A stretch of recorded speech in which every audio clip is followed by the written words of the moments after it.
అందరికీ నమస్కారం. ఈరోజు మనం కాకరకాయ కారం పొడి తయారీ విధానం చూద్దాం. దీనికోసం నేను 1/2 kg కాకరకాయలని తీసుకున్నాను. వీటిని నేను శుభ్రంగా వాష్ చేసుకొని ఈ చిల్లుల గిన్నెలో వేసుకొని ఉంచుకున్నాను. ఈ కాకరకాయల్ని మనము సన్న చక్రాలుగా కట్ చేసుకొని ఉంచుకోవాలి.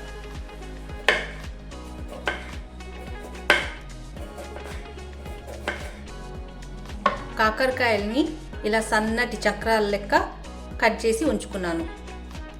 ఇప్పుడు స్టవ్ ఆన్ చేసి ఒక బాండీ పెట్టుకొని ఇందులోకి ఆయిల్ వేసి కాగబెట్టుకున్నాను.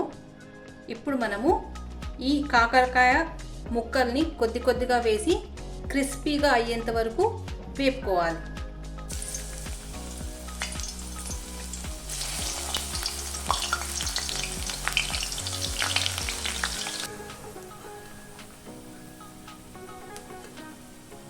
కాకరకాయ బాగా క్రిస్ప్గా వేగాక వీటిని ఒక ప్లేట్లోకి తీసుకోవాలి.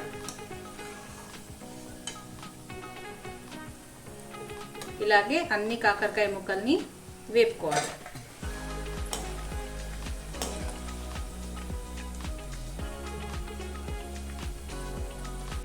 ఈ కారం పొడి కోసం మనకు 1/2 కప్పు పల్లీలు కావాలి, 1/2 కప్పు నువ్వులు కావాలి, అలాగే 2 టేబుల్ స్పూన్ల ఎండు కొబ్బరి ముక్కలు కావాలి,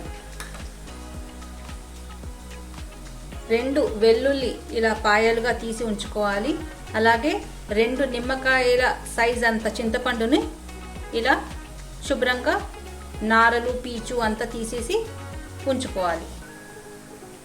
దీనికోసం 2 టేబుల్ స్పూన్ల పచ్చిశనగపప్పు, 2 టేబుల్ స్పూన్ల మినపప్పు, 2 టేబుల్ స్పూన్ల ధనియాలు తీసుకోవాలి. అలాగే 1 టీ స్పూన్ ఆవాలు, 1 టీ స్పూన్ జీలకర్ర తీసుకోవాలి. కాకరకాయని బాగా క్రిస్ప్గా వేపుకొని ఇలా ఒక బౌల్లోకి తీసుకున్నాను. ఇవి బాగా చల్లారాయి. అలాగే ఒక 1/2 కప్పు కరివేపాకును కూడా అదే నూనెలో బాగా క్రిస్ప్గా ఫ్రై చేసుకొని ఉంచుకున్నాను. ఇప్పుడు స్టవ్ ఆన్ చేసి ప్యాన్ పెట్టుకొని ఇందులో 1 టేబుల్ స్పూన్ ఆయిల్ వేసుకొని ఆయిల్ కాగాక ఇందులోకి పచ్చిశనగపప్పు, మినప్పప్పు, అలాగే ధనియాలు వేసుకొని వేపుకోవాలి.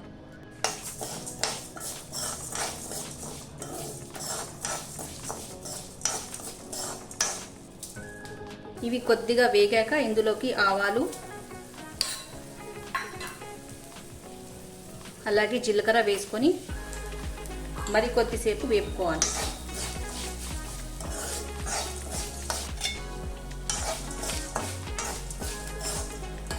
దినుసులు రంగు మారి బాగా సువాసన వచ్చేంత వరకు వేపుకున్నాక వీటిని ఒక ప్లేట్లోకి తీసుకొని చల్లారనివ్వాలి.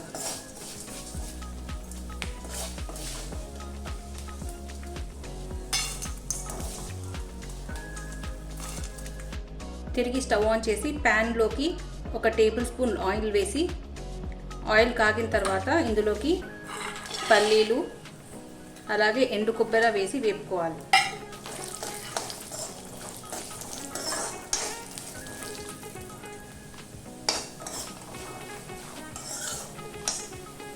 కాస్త వేగాక ఇందులోకి నువ్వులు వేసుకోవాలి.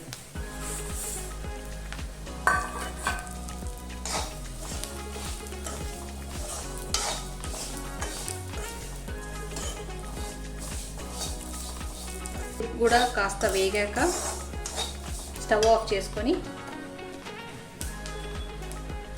ఇందులోకి చింతపండు వేసుకోవాలి. ఇప్పుడు ఈ దినుసులు పల్లీలు అన్నీ ఒక ప్లేట్లోకి తీసుకొని బాగా చల్లారనివ్వాలి. దినుసులన్నీ చల్లారాయి. ఇప్పుడు మనము మిక్సీ జార్లోకి వేసుకొని గ్రైండ్ చేసుకుందాం.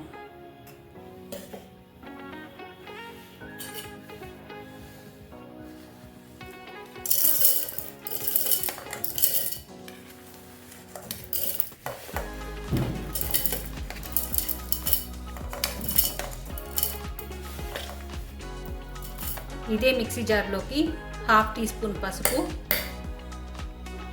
2 టేబుల్ స్పూన్ల ఉప్పు, 4 టేబుల్ స్పూన్ల కారం పొడి,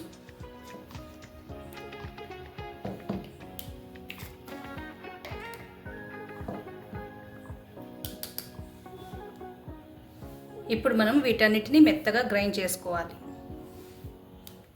దినుసులన్నీ మెత్తగా గ్రైండ్ చేసుకున్నాను. ఇందులోనే కరివేపాకు కూడా వేసుకోవాలి. తిరిగి మరొకసారి గ్రైండ్ చేసుకుందాం. ఇప్పుడు కరివేపాకు కూడా వేసుకొని గ్రైండ్ చేసుకున్నాం కదా, ఇందులోకి వెల్లుల్లిపాయలు,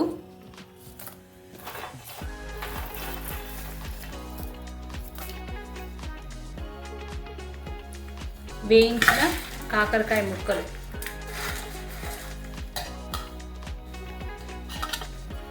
వేయించిన కాకరకాయ కొద్దిగా వేసుకొని వీటిని బరకగా గ్రైండ్ చేసుకోవాలి, మరీ మెత్తగా కాకుండా.